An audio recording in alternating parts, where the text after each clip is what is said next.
बिस्मिल्लाहिर्रहमानिर्रहीम। दोस्तों, अज साडा टॉपिक है हीर वारिस शाह बतौर पंजाब दा इंसाइक्लोपीडिया।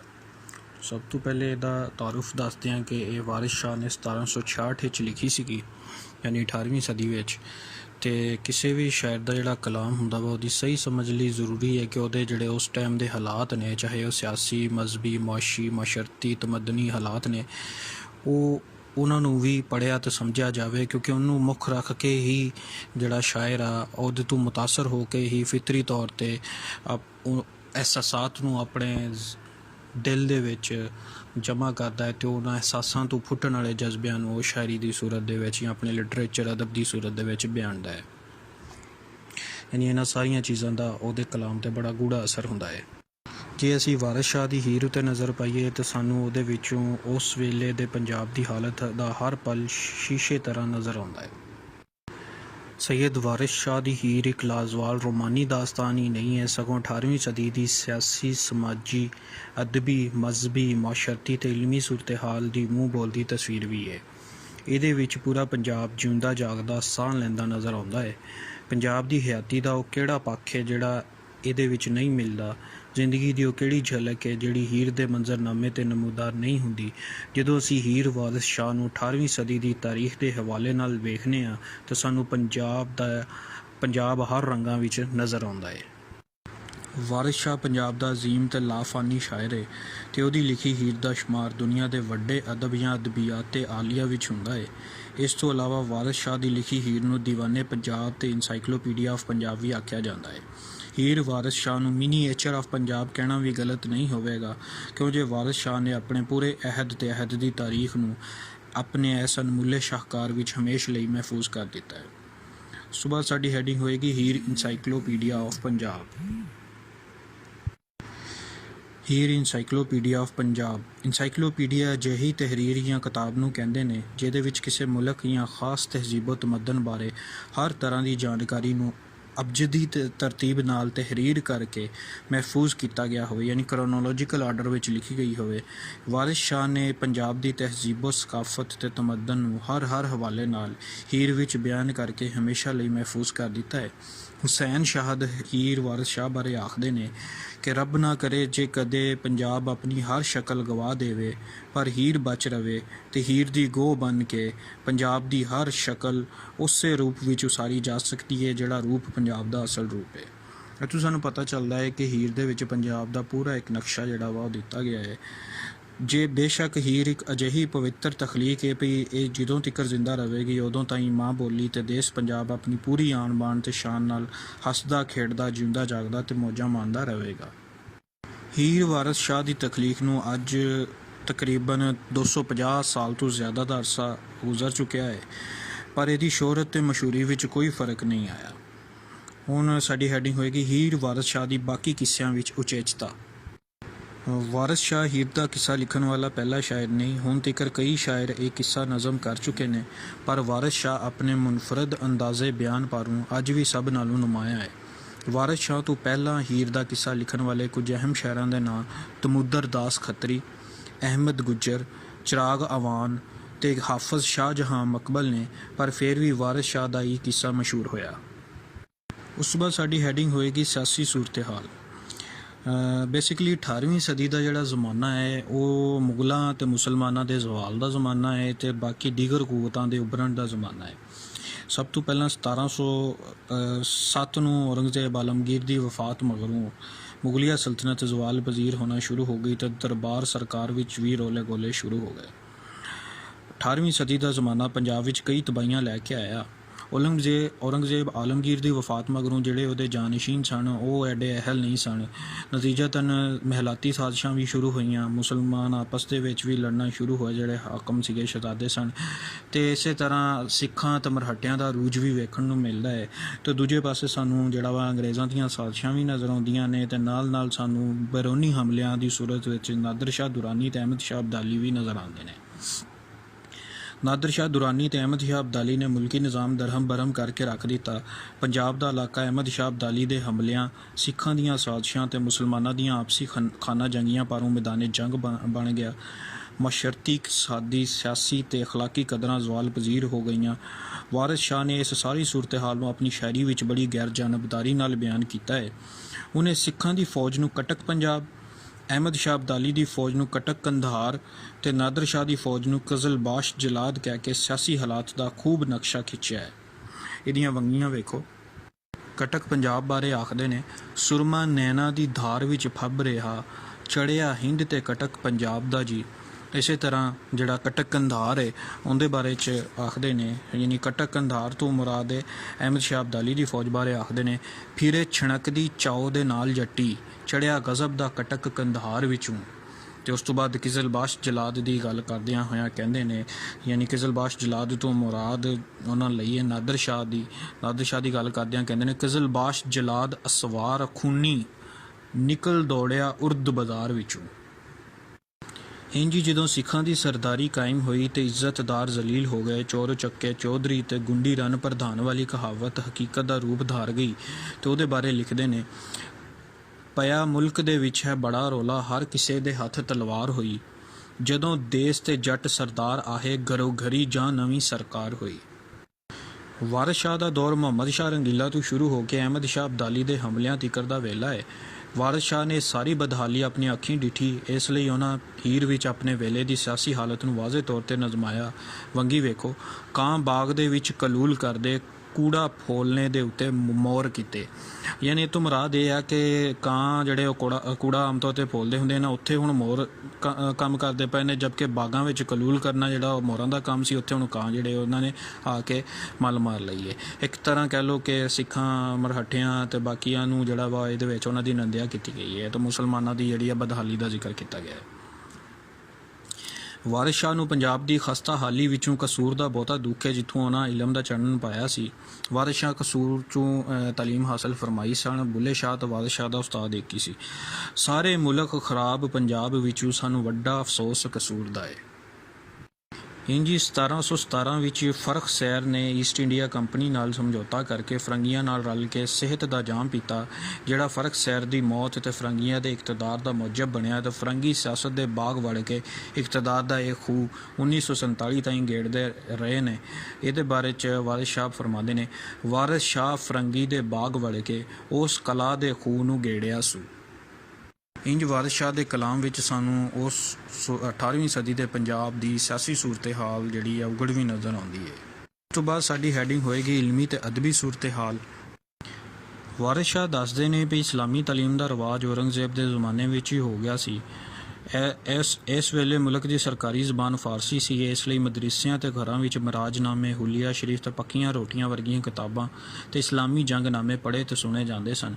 ਅਰਬੀ ਤੇ ਫਾਰਸੀ ਪੜ੍ਹਨ ਦਾ ਆਮ ਰਿਵਾਜ ਸੀ ਤੇ ਇਸ ਵੇਲੇ ਦੀਆਂ ਕਿਤਾਬਾਂ ਵੀ ਇਹਨਾਂ ਜ਼ਬਾਨਾਂ ਵਿੱਚ ਸਨ। ਦਰਸਗਾਹਾਂ ਦਾ ਨਕਸ਼ਾ ਵੀ ਖਿੱਚਦੇ ਨੇ। ਸੈਯਦ ਵਾਰਿਸ ਸ਼ਾਹ ਨੇ ਹੀਰ ਵਿੱਚ ਉਸ ਦੌਰ ਦੀਆਂ ਇਲਮੀ ਦਰਸਗਾਹਾਂ ਦਾ ਨਕਸ਼ਾ ਉਜਾਗਰ ਕੀਤਾ ਹੈ।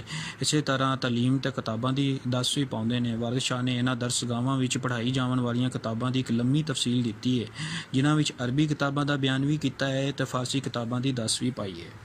ਉਸ ਤੋਂ ਬਾਅਦ ਸਾਡੀ ਹੈਡਿੰਗ ਹੋਏਗੀ ਜੀ ਮਜ਼ਹਬੀ ਸੂਰਤ ਹਾਲ। ਵਾਰਿਸ ਸ਼ਾਹ ਦੱਸਦੇ ਨੇ ਵੀ ਮੌਲਵੀ ਪੜ੍ਹੇ ਲਿਖੇ ਹੁੰਦੇ ਸਨ, ਜ਼ਿਆਦਾਤਰ ਲੋਕੀ ਅਨਪੜ੍ਹ ਸਨ, ਇਸ ਲਈ ਉਹ ਪੀਰ ਪ੍ਰਸਤ ਬਹੁਤੇ ਸਨ, ਤਵੀਜ਼ ਗੰਢੇ ਤੇ ਯਕੀਨ ਰੱਖਦੇ ਸਨ, ਤੋਹਮ ਪ੍ਰਸਤੀ ਉੱਕਾ ਹੀ ਆਮ ਸੀ ਤੇ ਲੋਕ ਬਿਮਾਰੀ ਠਮਾਰੀ, ਕੰਮਕਾਰ, ਡਰ, ਖੌਫ ਤੇ ਮਰਾਦਾਂ ਦੀ ਕਾਮਯਾਬੀ ਲਈ ਤਵੀਜ਼ਾਂ ਦੇ ਸਹਾਰੇ ਲੱਭਦੇ ਸਨ। ਇਸ ਸੂਰਤ ਹਾਲ ਨੂੰ ਵੇਖ ਕੇ ਕਈ ਫਰਾਡੀਏ ਤੇ ਜਾਲਸਾਜ਼ ਵੀ ਪੀਰ ਫਕੀਰ ਬਣ ਬੈਠੇ ਸਨ। ਉਹ ਲੋਕਾਂ ਨੂੰ ਸਬਜ਼ ਚੋਲੇ ਦੀ ਆੜ ਵਿੱਚ ਜਾਂ ਸਾਧੂ ਸੰਤ ਤੇ ਫਕੀਰ ਬਣ ਕੇ ਲੁੱਟ ਰਹੇ ਸਨ। ਉਹਨਾਂ ਦੀ ਤਾਲੀਮ ਵੀ ਗੁੰਮਰਾਹ ਕਰ ਦੇਣ ਵਾਲੀ ਸੀ। ਮੌਲਵੀਆਂ ਦੀ ਹਾਲਤ ਬਾਰੇ ਆਖਦੇ ਨੇ, ਦਾੜੀ ਸ਼ੇਖ ਦੀ ਅਮਲ ਸ਼ੈਤਾਨ ਵਾਲੇ ਕਿਹਾ ਰਾਣੀਓ ਜਾਂਦਿਆਂ ਰਾਹੀਆਂ ਨੂੰ। ਇਸੇ ਤਰ੍ਹਾਂ ਇੱਕ ਹੋਰ ਜਗ੍ਹਾ ਫਰਮਾਉਂਦੇ ਨੇ, ਬਾਸ ਹਲਵਿਆਂ ਦੀ ਖਬਰ ਮੁਰਦਿਆਂ ਦੀ, ਨਾਲ ਦਵਾਈਂਦੇ ਜਿਉਂਦੇ ਮਾਰਦੇ ਹੋ। ਇੰਜ ਵਾਰਿਸ ਸ਼ਾਹ ਹੋਰਾਂ ਨੇ ਮੌਲਵੀਆਂ ਦੀ ਜਬਲਤ, ਫਿਤਰਤ, ਤਬਾਹ ਤੇ ਚਾਨਣ ਦੇ ਨਾਲ ਨਾਲ ਉਹਨਾਂ ਦੀ ਬੇਅਮਲੀ ਨੂੰ ਰੜੇ ਤੇ ਬਿਆਨ ਕੀਤਾ ਹੈ। ਉਸ ਤੋਂ ਬਾਅਦ ਕਾਜ਼ੀਆਂ ਦੀ ਹਾਲਤ ਵੀ ਬਿਆਨ ਕਰਦੇ ਹੋਏ ਨੇ ਕਹਿੰਦੇ ਨੇ ਕਿ ਵਾਰਿਸ ਸ਼ਾਹ ਹੋਰਾਂ ਆਪਣੇ ਅਹਿਦ ਦੀ ਅਕਾਸੀ ਕਰਦਿਆਂ ਹੋਇਆ ਦੱਸਿਆ ਹੈ ਕਿ ਰੁਪਏ ਪੈਸੇ ਦੇ ਲਾਲਚ ਵਿੱਚ ਕਾਜ਼ੀ ਵਰਗੇ ਵੋਟੀ ਦੇ ਇਨਕਾਰ ਨੂੰ ਇਕਰਾਰ ਵਿੱਚ ਬਦਲ ਦਿੰਦੇ ਸਨ ਤਾਂ ਕਾਜ਼ੀ ਵੱਡੀ ਲੈ ਕੇ ਭੂਈ ਦੀ ਤਕਸੀਮ ਵੀ ਗਲਤ ਕਰ ਦਿੰਦੇ ਸਨ ਤੇ ਧੱਕੋ ਧੱਕੀ ਵੱਡੀ ਲੈਂਦੇ ਸਨ। ਵਾਰਿਸ ਸ਼ਾਹ ਫਰਮਾਉਂਦੇ ਨੇ, ਖਾਨ ਵੱਡੀਆਂ ਨਿਤ ਇਮਾਨ ਵੇਚਣ, ਇਹੋ ਮਾਰ ਹੈ ਕਾਜ਼ੀਆਂ ਸਾਰਿਆਂ ਨੂੰ। यानी रिश्वत लैके जिहड़ा वा अपना ईमान वेच देंदे सन। इंजी मन घड़त जोगियां दा जिक्र भी सानू वेखण नूं मिलदा है। जोगी बन के लोकां नूं लुटना भी एक रिवाज बन चुकिया सी। इंजी लोग मुसीबत या हाजत वेले पीरां फकीरां जोगियां कोल जांदे सन ते लोक उन्हां दी हर गल ते अखीं मीट के लक बन लैंदे सन। जिवें हीर नूं सप लड़न तो बाद रांझे ने जोगी बन के उस नूं नसा लिया सी। उस तो बाद साडी हैडिंग होएगी समाजी ते माशरती सूरत हाल। वारिस शाह ने समाजी ते माशरती हालत तो भी आशना करवाया है भी लोगों की समाजी हालत बनावट तो पाक सी। लोग अनपढ़ तोहम परस्त पीर ते भगत परस्त सन। झूठ गिबत फरेब दागाबाजी ते हक तलफी का रुझान आम सी। उस वेले जात पात नूं चंगा जाणिया जांदा सी। लोग सीधी सादी जिंदगी गुजारते सन। सवेर वेले चूड़े का छनकार ते मधाणी की गुमकार गूंजदी सी। हाली हल वाह के वाही बीजी करते सन। औरतां अनपढ़ होंदियां सन।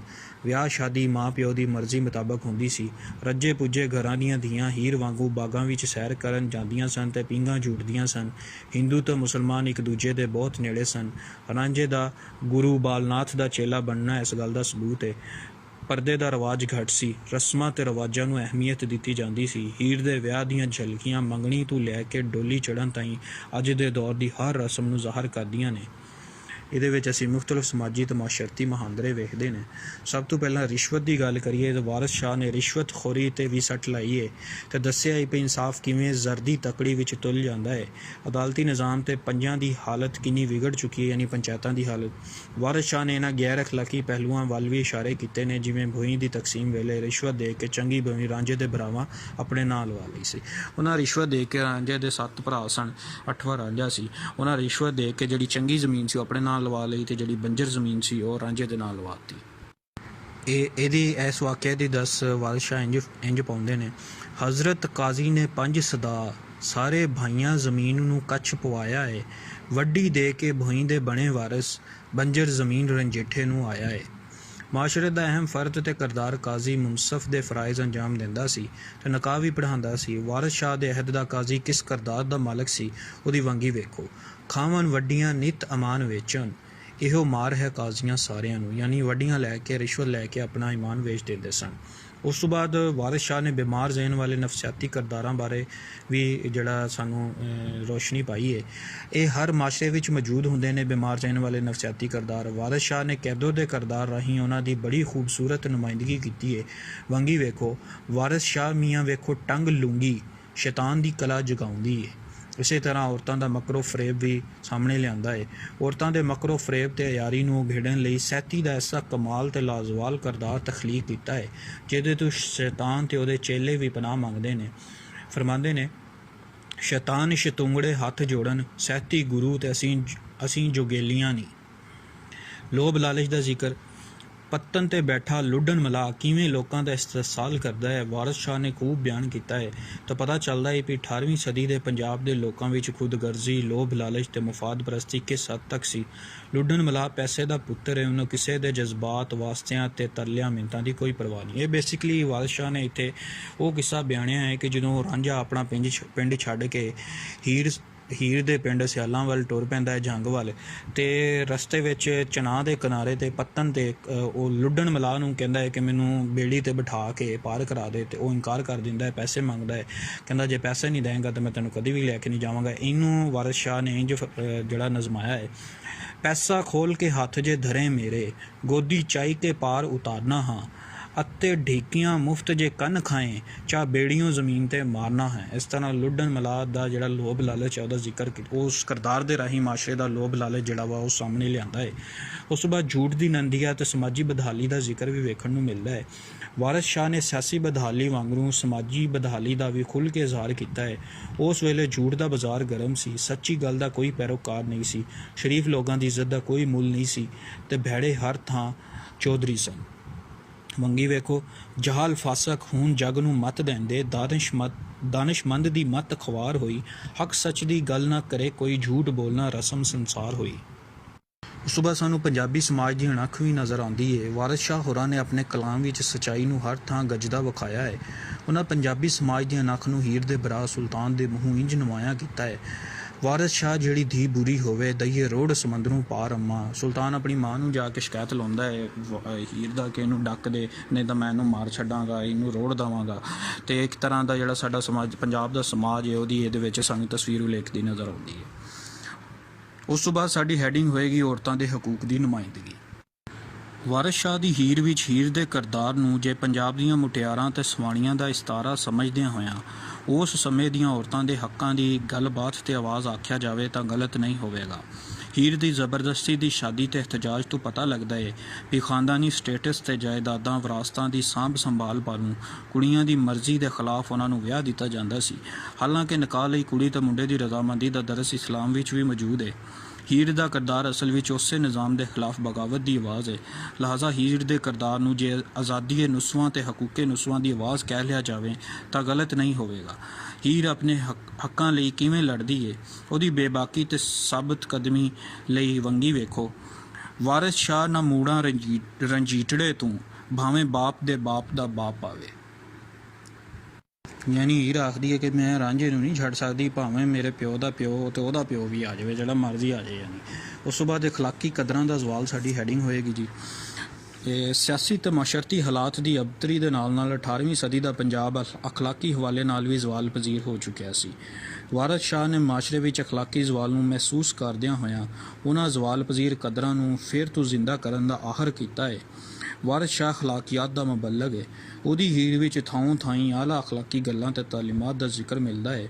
ਵਾਰਿਸ ਸ਼ਾਹ ਦੀਆਂ ਅਖਲਾਕੀ ਗੱਲਾਂ ਮਾਸ਼ਰੇ ਤੇ ਸਮਾਜ ਦੀ ਇਸਲਾਹ ਲਈ ਵਾਅਜ਼ ਤੇ ਤਬਲੀਗ ਦਾ ਦਰਜਾ ਰੱਖਦੀਆਂ ਨੇ। ਕੁਝ ਮਿਸਰੇ ਮੁਲਾਹਿਜ਼ਾ ਕਰੋ।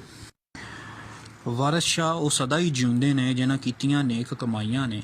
ਇਸੇ ਤਰ੍ਹਾਂ ਫਰਮਾਉਂਦੇ ਨੇ, ਸੁਲ੍ਹਾ ਕੀਤਿਆਂ ਫਤਹ ਜੇ ਹੱਥ ਆਵੇ, ਕਮਰ ਜੰਗ ਤੇ ਮੂਲ ਨਾ ਕਸੀਏ ਨੀ। ਫਿਰ ਫਰਮਾਉਂਦੇ ਨੇ, ਭਾਈ ਮਰਨ ਤੇ ਪੌਂਦੀਆਂ ਭਜ ਬਾਹਾਂ, ਬਿਨਾ ਭਾਈਆਂ ਪਰ ਹੈ ਪਰਵਾਰ ਨਹੀਂ। ਵਾਰਿਸ ਸ਼ਾਹ ਕਰ ਬੰਦਗੀ ਰੱਬ ਦੀ ਤੂੰ, ਜਿਸ ਵਾਸਤੇ ਰੱਬ ਬਣਾਇਆ ਹੈ। ਇਹ ਉਹ ਅਟਲ ਸੱਚਾਈਆਂ ਨੇ, ਅਖਲਾਕੀ ਕਦਰਾਂ ਨੇ ਕਿ ਜਿਨ੍ਹਾਂ ਵੱਲ ਮੁੜਨ ਦਾ ਆਹਰ ਕੀਤਾ ਹੈ ਵਾਰਿਸ ਸ਼ਾਹ ਨੇ। ਉਸ ਤੋਂ ਬਾਅਦ ਸਾਡੀ ਹੈਡਿੰਗ ਹੋਏਗੀ ਹੀਰ ਵਾਰਿਸ ਸ਼ਾਹ ਵਿੱਚ ਅਫਾਕੀਅਤ ਯਾਨੀ ਯੂਨੀਵਰਸਲਿਜ਼ਮ, ਯੂਨੀਵਰਸੈਲਿਟੀ। ਵਾਰਿਸ ਸ਼ਾਹ ਨੇ ਆਪਣੀ ਹਿਕਮਤੋ ਦਾਨਿਸ਼ ਤੇ ਸੂਝ ਸਿਆਣਪ ਨਾਲ ਹੀਰ ਦੇ ਇਸ਼ਕੀਆ ਕਿੱਸੇ ਵਿੱਚ ਕਈ ਗੱਲਾਂ ਅਜਿਹੀਆਂ ਕੀਤੀਆਂ ਨੇ ਜੋ ਅੱਜ ਵੀ 250 ਸਾਲ ਗੁਜ਼ਰਨ ਦੇ ਬਾਵਜੂਦ ਸਜਰੀਆਂ ਤੇ ਨਵੀਆਂ ਨਰੋਈਆਂ ਨੇ। ਅਸਲ ਵਿੱਚ ਉਹਨਾਂ ਦੀਆਂ ਇਹ ਗੱਲਾਂ ਅਫਾਕੀਅਤ ਤੇ ਆਲਮਗੀਰ ਸੱਚਾਈਆਂ ਦਾ ਰੂਪ ਵਟਾ ਗਈਆਂ ਨੇ ਤੇ ਹਰ ਅਹਿਦ ਦੌਰ ਤੇ ਥਾਂ ਤੇ ਤਸਲੀਮ ਕੀਤੀਆਂ ਜਾਂਦੀਆਂ ਰਹਿਣਗੀਆਂ। ਕੁਝ ਮਿਸਾਲਾਂ ਦੇਖਦੇ ਹਾਂ। ਵਾਰਿਸ ਸ਼ਾਹ ਇਹ ਹਿਰਸ ਬੇਫਾਇਦਾ ਹੀ, ਓੜਕ ਇਸ ਜਹਾਨ ਤੂੰ ਜਾਣਾ ਹੀ। ਵਾਰਿਸ ਸ਼ਾਹ ਵਸਾ ਕੀ ਜ਼ਿੰਦਗੀ ਦਾ, ਸਾਡੀ ਉਮਰ ਹੈ ਨਕਸ਼ ਪਤਾਸਿਆਂ ਤੇ। ਇਸੇ ਤਰ੍ਹਾਂ ਇੱਕ ਤਰ੍ਹਾਂ ਜਿਹੜਾ ਵਾ ਜ਼ਿੰਦਗੀ ਦਾ ਨਾਫਾਨੀ ਹੋਣਾ ਜਿਹੜਾ ਉਹਦੀ ਗੱਲ ਕੀਤੀ ਗਈ ਹੈ। ਉਸ ਤੋਂ ਬਾਅਦ ਇਸ਼ਕ ਦੀ ਗੱਲ ਕਰਦੇ ਹੋਏ ਵਾਰਿਸ ਸ਼ਾਹ ਫਰਮਾਉਂਦੇ ਨੇ, ਵਾਰਿਸ ਸ਼ਾਹ ਮਹਿਬੂਬ ਨੂੰ ਤਦ ਪਾਈਏ ਜਦੋਂ ਆਪਣਾ ਆਪ ਗਵਾ ਲਈਏ। ਤੇ ਇਸੇ ਤਰ੍ਹਾਂ ਫਰਮਾਉਂਦੇ ਨੇ, ਵਾਰਿਸ ਸ਼ਾਹ ਮੀਆਂ ਜੀ ਨੂੰ ਇਸ਼ਕ ਲਗਾ, ਦੀਨ ਦੁਨੀ ਦੇ ਕੰਮ ਥੀ ਜਾ ਰਿਹਾ। ਤੇ ਜਿਹੜਾ ਅਕੀਦਾ ਤਕਦੀਰ ਹੈ ਉਹਦੇ ਬਾਰੇ 'ਚ ਕਹਿੰਦੇ ਨੇ, ਲਿਖਿਆ ਲੋਹੇ ਕਲਮ ਦਾ ਨਹੀਂ ਮੁੜਦਾ, ਹੋਣੀ ਹੁੰਦੀ ਏ ਹਰਫ ਲਖਾਣੀਆਂ ਨੂੰ। ਉਹ ਅਫਾਕੀ ਗੱਲਾਂ ਨੇ, ਯੂਨੀਵਰਸਲ ਟਰੂਥਸ ਨੇ ਜਿਹੜੇ ਸਾਨੂੰ ਵਾਰਿਸ ਸ਼ਾਹ ਦੀ ਸ਼ਾਇਰੀ ਵਿੱਚ ਨਜ਼ਰ ਆਉਂਦੇ ਨੇ। ਉਸ ਤੋਂ ਬਾਅਦ ਸਾਡੀ ਹੈਡਿੰਗ ਹੋਏਗੀ ਜੀ ਪੰਜਾਬ ਦੀ ਤਹਿਜ਼ੀਬੋ ਸਕਾਫਤ ਦੀ ਨੁਮਾਇੰਦਗੀ। ਵਾਰਿਸ ਸ਼ਾਹ ਨੇ ਹੀਰ ਦਾ ਕਿੱਸਾ ਸ਼ੁਰੂ ਕਰਨ ਲੱਗਿਆਂ ਸਭ ਤੋਂ ਪਹਿਲੇ ਪੰਜਾਬ ਦੀ ਤਹਿਜ਼ੀਬੋ ਸਕਾਫਤ ਤੇ ਵਸੋਂ ਦੀ ਤਾਰੀਫ ਬੜੀ ਖੂਬਸੂਰਤੀ ਨਾਲ ਸਿਰਫ ਇੱਕ ਬੰਦ ਵਿੱਚ ਬਿਆਨ ਕੀਤੀ ਹੈ। ਇਸ ਇਕੱਲੇ ਬੰਦ ਤੋਂ ਵਾਰਿਸ ਸ਼ਾਹ ਦੀ ਦੇਸ਼ ਪੰਜਾਬ ਨਾਲ ਮੁਹੱਬਤ ਦਾ ਵੀ ਪਤਾ ਲੱਗਦਾ ਹੈ। ਉਹਨਾਂ ਸਿਰਫ 4 ਮਿਸਰਿਆਂ ਵਿੱਚ ਰਾਂਝੇ ਤੇ ਰਾਂਝਾ ਕੌਮ ਦੇ ਲੋਕਾਂ ਰਾਹੀਂ ਪੰਜਾਬ ਦੇ ਗੱਭਰੂ ਜਵਾਨਾਂ ਦਾ ਰਹਿਣ ਸਹਿਣ, ਠਾਠ ਬਾਠ ਤੇ ਸ਼ਾਨੋ ਸ਼ੌਕਤ ਬਿਆਨ ਕਰਨ ਦੇ ਨਾਲ ਨਾਲ ਲੋਕਾਂ ਦੀ ਖੁਸ਼ਹਾਲੀ ਦਾ ਵੀ ਭਰਵਾਂ ਜ਼ਿਕਰ ਕਰ ਦਿੱਤਾ ਹੈ। ਮੁਬਾਲਗਾ ਅਰਾਈ ਦੀ ਹੱਦ ਤੱਕ ਦੇਸ਼ ਪੰਜਾਬ ਦੀ ਤਾਰੀਫ ਵੀ ਕੀਤੀ ਹੈ ਤੇ ਤਖਤ ਹਜ਼ਾਰੇ ਨੂੰ ਬਹਿਸ਼ਤ ਦਾ ਟੁਕੜਾ ਤੱਕ ਆਖ ਗਏ ਨੇ। ਪਹਿਲੇ ਅਸੀਂ ਗੱਲ ਕਰਦੇ ਹਾਂ ਪੰਜਾਬ ਦੇ ਗੱਭਰੂ ਜਵਾਨਾਂ ਦੇ ਰਹਿਣ ਸਹਿਣ, ਠਾਠ ਬਾਠ ਬਾਰੇ 'ਚ, ਤੇ ਉਹਦੇ ਬਾਰੇ 'ਚ ਵੰਗੀ ਵੇਖੋ। ਕੋਈ 2 ਵੰਗੀਆਂ ਮੈਂ 2 ਮਿਸਰੇ ਜਿਹੜਾ ਬਿਆਨ ਕਰਾਂਗਾ। ਪਹਿਲੇ 'ਚ ਆਖਦੇ ਨੇ, ਇੱਕ ਤਖਤ ਹਜ਼ਾਰਿਓਂ ਗੱਲ ਕੀਜੀਏ ਜਿੱਥੇ ਰਾਂਝਿਆਂ ਰੰਗ ਮਚਾਇਆ ਹੈ। ਫਿਰ ਦੂਜੇ ਮਿਸਰੇ 'ਚ ਆਖਦੇ ਨੇ, ਕਹੀ ਸਿਫਤ ਹਜ਼ਾਰੇ ਦੀ ਆਖ ਸਕਾਂ, ਗੋਇਆ ਬਹਿਸ਼ਤ ਜ਼ਮੀਨ ਤੇ ਆਇਆ ਹੈ। ਯਾਨੀ ਇਹਦੇ ਵਿੱਚ ਉਹਨਾਂ ਕੀ ਕੀਤਾ ਹੈ ਕਿ ਪੰਜਾਬ ਦੀ ਤਾਰੀਫ ਜਿਹੜੀ ਆ ਤਖਤ ਹਜ਼ਾਰੇ ਦੀ ਸੂਰਤ ਵਿੱਚ ਤਖਤ ਹਜ਼ਾਰੇ ਨੂੰ ਬਹਿਸ਼ਤ ਦਾ ਟੁਕੜਾ ਆਖ ਕੇ ਮੁਬਾਲਗਾ ਰਾਈ ਦੀ ਹੱਦ ਤੱਕ ਪੰਜਾਬ ਦੀ ਤਾਰੀਫ ਕੀਤੀ ਹੈ। ਦੁਬਾਰਾ ਸੁਣੋ, ਕਹੀ ਸਿਫਤ ਹਜ਼ਾਰੇ ਦੀ ਆਖ ਸਕਾਂ, ਗੋਇਆ ਬਹਿਸ਼ਤ ਜ਼ਮੀਨ ਤੇ ਆਇਆ ਹੈ। ਉਸ ਤੋਂ ਬਾਅਦ ਪੰਜਾਬ ਦੀ ਫਜਰ ਜਾਂ ਪੰਜਾਬ ਦੀ ਜਿਹੜੀ ਸੁਬਹ ਹੈ ਉਹਦਾ ਜ਼ਿਕਰ ਵੀ ਕਰਦੇ ਨੇ। ਪੰਜਾਬ ਵਿੱਚ ਦਿਨ ਚੜ੍ਹਨ ਤੇ ਲੋਕਾਂ ਦੀਆਂ ਸੁਬਹ ਸਵੇਰ ਦੀਆਂ ਮਸਰੂਫੀਆਤ ਦੀ ਮੰਜ਼ਰ ਨਗਾਰੀ ਵਾਰਿਸ ਸ਼ਾਹ ਨੇ ਜਿਸ ਮਹਾਰਤ ਨਾਲ ਕੀਤੀ ਹੈ ਉਹਦੀ ਦੂਜੀ ਮਿਸਾਲ ਪੂਰੇ ਪੰਜਾਬੀ ਅਦਬ ਵਿੱਚ ਨਹੀਂ ਮਿਲਦੀ। ਆਖਦੇ ਨੇ, ਚਿੜੀ ਚੂਕਦੀ ਨਾਲ ਜਾਨ ਟੁਰੇ ਪਾਂਦੀ, ਪਈਆਂ ਦੁੱਧ ਦੇ ਵਿੱਚ ਮਧਾਣੀਆਂ ਨਹੀਂ, ਉੱਠ ਗੁਸਲ ਦੇ ਵਾਸਤੇ ਜਾਂ ਧੋੜੇ, ਸਹਿਜਾਂ ਰਾਤ ਨੂੰ ਜਿਨ੍ਹਾਂ ਨੇ ਮਾਣੀਆਂ ਨਹੀਂ। ਇੰਝ ਹੀ ਸਾਨੂੰ ਜੰਝ ਦਾ ਸਮਾਂ ਵੀ ਨਜ਼ਰ ਆਉਂਦਾ ਹੈ। ਇਹਦੇ ਵਿੱਚ ਜੰਝ ਬਾਰੇ ਵੀ ਗੱਲਬਾਤ ਦਾ ਪਤਾ ਲੱਗਦਾ ਹੈ ਕਿ ਜੰਝਾਂ ਉਸ ਟਾਈਮ ਕਿੱਦਾਂ ਦੀਆਂ ਹੁੰਦੀਆਂ ਸਨ, ਕੀ ਰਸਮ ਰਿਵਾਜ ਹੁੰਦੇ ਸਨ ਸ਼ਾਦੀ ਵਿਆਹ ਦੇ। ਸੈਯਦ ਵਾਰਿਸ ਹੋਰਾਂ ਨੇ ਮਰਦਾਂ ਦੇ ਨੱਚਣ ਟੱਪਣ ਦਾ ਜ਼ਿਕਰ ਵੀ ਕੀਤਾ ਹੈ ਤਾਂ ਬਰਾਤ ਦੇ ਵਾਜੇ ਵਜਾਵਣ ਦਾ ਵੀ, ਛੁਰਲੀਆਂ ਪਟਾਕੇ ਛੱਡਣ ਤੇ ਸਿਆਲਾਂ ਦੀ ਸਿੱਠਣੀਆਂ ਦੇਵਣ ਦਾ ਵੀ ਜ਼ਿਕਰ ਕੀਤਾ ਹੈ। ਇੰਜੀ ਸਿਆਲੀ ਘਰ ਖੇੜੇ ਦੀ ਜੰਝ ਵੇਲੇ ਰਸਮਾਂ ਤੇ ਝਾਤ ਵੀ ਪਾਈ ਹੈ। ਸਿਆਲਾਂ ਦੀ ਆਮਦ ਦਾ ਜ਼ਿਕਰ, ਸਿਆਲਾਂ ਨੇ ਜਦੋਂ ਸਿੱਠਣੀਆਂ ਪਾਈਆਂ ਜੰਝ ਨੂੰ, ਜਦੋਂ ਜਾਂਝੀ ਪਹੁੰਚੇ ਹੀਰ ਨੂੰ ਵਿਆਹਣ ਆਏ ਖੇੜੇ ਤੇ ਉੱਥੇ ਸਿਆਲਾਂ ਨੇ ਸਿੱਠਣੀਆਂ ਵੀ ਪਾਈਆਂ, ਉਹਨਾਂ ਦਾ ਵੀ ਜ਼ਿਕਰ ਕੀਤਾ ਗਿਆ ਹੈ। ਤੇ ਨਾਲ ਜਿਹੜੀਆਂ ਰਸਮਾਂ ਰੀਤਾਂ ਸਨ, ਘੋੜੀਆਂ ਦਾ ਜ਼ਿਕਰ ਵੀ ਕੀਤਾ ਹੈ। ਮੈਂ ਵੰਗੀ ਵੇਖੋ, ਇੱਕ ਤਾੜੀਆਂ ਮਾਰਦੀਆਂ ਨੱਚਦੀਆਂ ਨੇ, ਇੱਕ ਹਸਤੀਆਂ ਘੋੜੀਆਂ ਗਾਉਂਦੀਆਂ ਨੇ। ਇੰਜੀ ਰਸਮਾਂ ਰੀਤਾਂ ਬਾਰੇ ਵੀ ਸਾਨੂੰ ਵੇਖਣ ਨੂੰ ਮਿਲਦਾ ਹੈ ਕਿ ਇਸੇ ਤਰ੍ਹਾਂ ਵਾਰਿਸ ਸ਼ਾਹ ਨੇ ਰਸਮਾਂ ਰਿਵਾਜਾਂ, ਸ਼ਾਦੀ ਵਿਆਹ, ਰੋਵਣ ਪਿੱਟਣ, ਖੁਸ਼ੀ ਤੇ ਗਮ ਨੂੰ ਇੰਜ ਬਿਆਨਿਆ ਹੈ ਵੀ ਪੜ੍ਹਦਿਆਂ ਉਸ ਵੇਲੇ ਦੀ ਫਿਲਮ ਚੱਲ ਪੈਂਦੀ ਹੈ। ਸੈਯਦ ਵਾਰਿਸ ਸ਼ਾਹ ਦੇ ਕਲਾਮ ਵਿੱਚ ਰਾਗ ਤੇ ਰਾਗਣੀਆਂ ਦਾ ਜ਼ਿਕਰ ਵੀ ਹੈ, ਮਠਾਈਆਂ ਦਾ ਵੀ, ਖਾਣਿਆਂ, ਕੱਪੜਿਆਂ, ਭਾਂਡਿਆਂ ਤੇ ਜ਼ੇਵਰਾਂ ਦੀ ਗੱਲਬਾਤ ਵੀ ਹੈ ਤੇ ਚਾਵਲ ਦੀਆਂ ਕਿਸਮਾਂ ਦੀ ਵੀ ਹੈ। ਸੱਪਾਂ ਦਾ ਬਿਆਨ ਵੀ ਹੈ ਤੇ ਮੱਝਾਂ, ਗਾਵਾਂ ਤੇ ਗਾਵਾਂ ਦੀਆਂ ਕਿਸਮਾਂ ਦਾ ਵੀ ਜ਼ਿਕਰ ਹੈ। ਬਿਮਾਰੀਆਂ ਦੇ ਇਲਾਜ ਦਾ ਤਜ਼ਕਰਾ ਵੀ ਹੈ ਤੇ ਇਸ਼ਕ ਦੇ ਲਿਹਾਜ਼ ਨਾਲ ਔਰਤਾਂ ਦੀ ਵੰਡ ਵੀ, ਆਸ਼ਕਾਂ ਦਾ ਜ਼ਿਕਰ ਵੀ ਹੈ ਤੇ ਬਜ਼ੁਰਗਾਂ, ਵਲੀਆਂ ਤੇ ਪੈਗੰਬਰਾਂ ਦੀ ਗੱਲਬਾਤ ਵੀ ਹੈ। ਰਸਮ ਰਿਵਾਜ ਤੇ ਅਕੀਦਤ ਦੀ ਤਸਵੀਰ ਵੀ ਤੇ ਮਾਸ਼ੀ ਹਾਲ ਚਾਲ, ਨਫਸਾ ਨਫਸੀ, ਖਿੱਚ ਦਰੋ ਤੇ ਆਪਾ ਦਾਪੀ ਦਾ ਮੁਹਾਂਦਰਾ ਵੀ ਹੈ। ਬਕੌਲ ਖਲੀਲ ਸਹਾਫੀ, ਸੈਯਦ ਵਾਰਿਸ ਸ਼ਾਹ ਸਾਡੀ ਇਲਾਕਾਈ ਸਕਾਫਤ ਦਾ ਸਭ ਤੋਂ ਵੱਡਾ ਰੋਸ਼ਨ ਮੀਨਾਰ ਨਜ਼ਰ ਆਉਂਦਾ ਹੈ। ਇਹ 5 ਦਰਿਆ ਵਾਰਿਸ ਨੰਬਰ 1 ਹਵਾਲਾ ਹੈ। ਉਸ ਤੋਂ ਬਾਅਦ ਸਾਡੀ ਹੈਡਿੰਗ ਹੋਏਗੀ ਜੀ ਜ਼ੁਬਾਨੋ ਬਿਆਨ। ਵਾਰਿਸ ਸ਼ਾਹ ਦੀ ਹੀਰ ਨੂੰ ਮੁੱਖ ਰੱਖ ਕੇ ਜ਼ੁਬਾਨੋ ਬਿਆਨ ਦੇ ਹਵਾਲੇ ਨਾਲ ਉਹਨੂੰ ਪੰਜਾਬੀ ਅਦਬ ਦਾ ਬਾਦਸ਼ਾਹ ਆਖਿਆ ਜਾ ਸਕਦਾ ਹੈ। ਵਾਰਿਸ ਸ਼ਾਹ ਦੀ ਹੀਰ ਦੇ ਐਸੇ ਹੀ ਅੰਦਾਜ਼ੇ ਬਿਆਨ, ਅਸਲੂਬ ਤੇ ਜ਼ੁਬਾਨ ਨੇ ਉਹਨੂੰ ਅੱਜ 250 ਸਾਲ ਗੁਜ਼ਰਨ ਦੇ ਬਾਵਜੂਦ ਵੀ ਨਾ ਸਿਰਫ ਜ਼ਿੰਦਾ ਰੱਖਿਆ ਹੋਇਆ ਹੈ ਬਲਕਿ ਹੁਣ ਤੱਕ ਲਿਖੀਆਂ ਜਾਣ ਵਾਲੀਆਂ ਹੀਰਾਂ ਵਿੱਚ ਮੁਮਤਾਜ਼ ਤੇ ਆਲਾ ਮਕਾਮ ਵੀ ਦਿੱਤਾ ਹੋਇਆ ਹੈ। ਵਾਰਿਸ ਸ਼ਾਹ ਦੇ ਇਲਮੋ ਫਜ਼ਲ ਤੇ ਫਨਕਾਰੀ ਪਾਰੋਂ ਜਿਹੜਾ ਸ਼ਾਹਕਾਰ ਤਖਲੀਕ ਹੋਇਆ ਹੈ ਉਹ ਨਾ ਸਿਰਫ ਹਮੇਸ਼ਾ ਜਿਉਂਦਾ ਜਾਗਦਾ ਤੇ ਜ਼ਿੰਦਾ ਰਹੇਗਾ ਸਗੋਂ ਵਾਰਿਸ ਸ਼ਾਹ ਨੂੰ ਵੀ ਜ਼ਿੰਦਾ ਜਵੇਦ ਰੱਖੇਗਾ। ਇੱਕ ਗੱਲ ਇੱਥੇ ਤਵੱਜੋ ਲਾਇਕ ਹੈ ਕਿ ਹੀਰ ਲਿਖਣ ਵਾਲੇ ਸ਼ਾਇਰਾਂ ਦੀ ਤਾਦਾਦ 100 ਤੋਂ ਵੱਧ ਹੈ, ਲੇਕਿਨ ਇਹ ਕਿੱਸਾ ਜਿਨ੍ਹਾਂ 100 ਤੋਂ ਵੱਧ ਲੋਕਾਂ ਬਿਆਨਿਆ ਹੈ ਉਹਨਾਂ ਵਿੱਚੋਂ ਵਾਰਿਸ ਸ਼ਾਹ ਦੇ ਕਿਸੇ ਨੂੰ ਜਿਹੜੀ ਅਫਾਕੀ ਹੈਸੀਅਤ ਹਾਸਲ ਹੋਈ ਹੈ ਉਹ ਕਿਸੇ ਹੋਰ ਕਿਸੇ ਨੂੰ ਨਹੀਂ ਹਾਸਲ ਹੋਈ। ਦੁਨੀਆ ਦੀਆਂ ਦੂਜੀਆਂ ਜ਼ਬਾਨਾਂ 'ਚ ਵੀ ਜੇ ਇਸ ਕਿਸੇ ਦੀ ਟਰਾਂਸਲੇਸ਼ਨ ਹੋਈ ਹੈ ਤਾਂ ਉਹ ਵੀ ਵਾਰਿਸ ਸ਼ਾਹ ਦੇ ਲਿਖੇ ਹੋਏ ਕਿਸੇ ਦੀ ਟਰਾਂਸਲੇਸ਼ਨ ਕੀਤੀ ਗਈ ਹੈ। ਇਹ ਇੱਥੇ ਜ਼ੁਬਾਨੋ ਬਿਆਨ ਦੇ ਬਾਰੇ 'ਚ ਮੀਆਂ ਮੁਹੰਮਦ ਬਖਸ਼ ਦਾ ਇੱਕ ਸ਼ੇਰ ਬਿਆਨ ਕਰਦੇ ਹਾਂ ਵਾਰਿਸ ਸ਼ਾਹ ਦੇ ਬਾਰੇ 'ਚ। ਵਾਰਿਸ ਸ਼ਾਹ ਸੁਖਨ ਦਾ ਵਾਰਿਸ ਨੀਂਦੇ ਕੌਣ ਉਨ੍ਹਾਨੂੰ, ਹਰਫ ਉਹਦੇ ਤੇ ਉਂਗਲ ਧਰਨੀ ਨਹੀਂ ਕਦਰ ਅਸਾਨੂੰ। ਯਾਨੀ ਵਾਰਿਸ ਸ਼ਾਹ ਜਿਹੜਾ ਵਾ ਸੁਖਨ ਦਾ ਵਾਰਿਸ ਹੈ, ਉਹ ਹਕੀਕੀ ਵਾਰਿਸ ਹੈ ਸ਼ਾਇਰੀ ਦਾ, ਤੇ ਉਹਨੂੰ ਕੋਈ ਨਿੰਦ ਨਹੀਂ ਸਕਦਾ, ਉਹਦੇ ਤੇ ਉਹਨੂੰ ਕੋਈ ਕ੍ਰਿਟੀਸਾਈਜ਼ ਨਹੀਂ ਕਰ ਸਕਦਾ। ਹਰਫ ਉਹਦੇ ਤੇ ਉਂਗਲ ਧਰਨੀ ਨਹੀਂ ਕਦਰ ਅਸਾਨੂੰ। ਮੀਆਂ ਮੁਹੰਮਦ ਬਖਸ਼ ਕਹਿੰਦੇ ਨੇ ਸਾਨੂੰ ਵੀ ਇੰਨੀ ਕਦਰ ਨਹੀਂ, ਸਾਡੇ 'ਚ ਵੀ ਇੰਨੀ ਐਬਿਲਿਟੀ ਨਹੀਂ ਕਿ ਅਸੀਂ ਵਾਰਿਸ ਸ਼ਾਹ ਦੇ ਜਿਹੜਾ ਵਾ ਉਹਦੀ ਕਪੈਸਿਟੀ, ਉਹਦੀ ਐਬਿਲਿਟੀ, ਉਹਦੀ ਸ਼ਾਇਰੀ ਦੇ ਉੱਤੇ ਉਂਗਲ ਧਰ ਸਕੀਏ ਜਾਂ ਉਹਨੂੰ ਕ੍ਰਿਟੀਸਾਈਜ਼ ਕਰ ਸਕੀਏ। ਉਸ ਤੋਂ ਬਾਅਦ ਅਸੀਂ ਮੁੱਕਦੀ ਗੱਲ ਕਰਾਂਗੇ। ਮੁੱਕਦੀ ਗੱਲ ਇਹ ਭਈ ਵਾਰਿਸ ਸ਼ਾਹ ਉਹ ਅਜ਼ੀਮ ਤੇ ਹਰਮਨ ਭਾਵਨਾ ਫਨਕਾਰ ਹੈ ਜਿਹੜਾ ਸਦੀਆਂ ਬਾਅਦ ਪੈਦਾ ਹੁੰਦਾ ਹੈ। ਇਸ ਗੱਲ ਦਾ ਠੁਕਵਾਂ ਸਬੂਤ ਉਹਦੀ ਤਖਲੀਕ ਹੀਰ ਹੈ ਕਿ 250 ਵਰੇ ਹੋ ਜਾਣ ਮਗਰੋਂ ਵੀ ਆਪਣੀ ਮਿਸਾਲ ਆਪ ਹੈ ਤੇ ਲਾਜਵਾਬ ਹੈ। ਇਹਦੀ ਵਜ੍ਹਾ ਸ਼ਾਇਦ ਇਹ ਵੀ ਹੈ ਭਈ ਹੀਰ ਸਿਰਫ ਕਿੱਸਾ ਨਹੀਂ ਸਗੋਂ ਪੂਰੇ ਪੰਜਾਬ ਦਾ ਇਨਸਾਈਕਲੋਪੀਡੀਆ ਹੈ ਜਿਹਦੇ ਵਿੱਚ ਪੜ੍ਹਨ ਵਾਲੇ ਨੂੰ ਦੇਸ਼ ਪੰਜਾਬ ਬਾਰੇ ਹਰ ਤਰ੍ਹਾਂ ਦੀ ਇਨਫੋਰਮੇਸ਼ਨ ਮਿਲਦੀ ਹੈ। ਲਿਹਾਜ਼ਾ ਬਾਅਦ ਵਿੱਚ ਲਿਖੇ ਜਾਣ ਵਾਲੇ ਕਿਸੇ ਵੀ ਹੀਰ ਦੀ ਮਸ਼ਹੂਰੀ ਤੇ ਚਕਾਚੌਂਧ ਨੂੰ ਘੱਟ ਨਹੀਂ ਕਰ ਸਕੇ।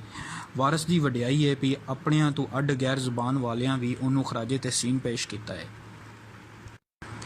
ਹੀਰ ਵਾਰਿਸ ਸ਼ਾਹ 18ਵੀਂ ਸਦੀ ਦੀ ਸਿਆਸੀ, ਸਮਾਜੀ, ਮਾਸ਼ਰਤੀ, ਅਖਲਾਕੀ ਤੇ ਮਜ਼ਹਬੀ ਸੂਰਤ-ਏ-ਹਾਲ ਦਾ ਉਹ ਖਜ਼ਾਨਾ ਹੈ ਜਿਹਦੇ ਵਿੱਚ ਉਸ ਵੇਲੇ ਦੇ ਲੋਕਾਂ ਦੇ ਦਿਨ ਰਾਤ ਅੱਖੀਆਂ ਸਾਹਮਣੇ ਸਾਫ਼ ਸ਼ੀਸ਼ੇ ਵਾਂਗੂ ਨਜ਼ਰੀ ਆਉਂਦੇ ਨੇ।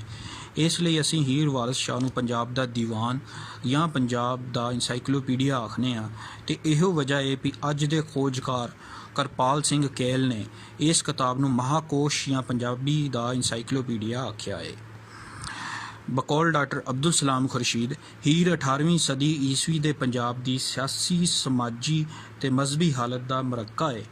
ਉਰਦੂ ਦੇ ਮਾਰੂਫ ਸ਼ਾਇਰ ਸੈਯਦ ਇਨਸ਼ਾਉੱਲਾ ਖਾਨ ਇਨਸ਼ਾ ਦਾ ਵੀ ਵਾਰਿਸ ਸ਼ਾਹ ਤੇ ਉਹਦੀ ਹੀਰ ਤੋਂ ਇਲਾਵਾ ਪੰਜਾਬ ਤੇ ਪੰਜਾਬੀਆਂ ਲਈ ਸਾਂਝਾ ਖਰਾਜੇ ਤਹਿਸੀਨ ਹੈ।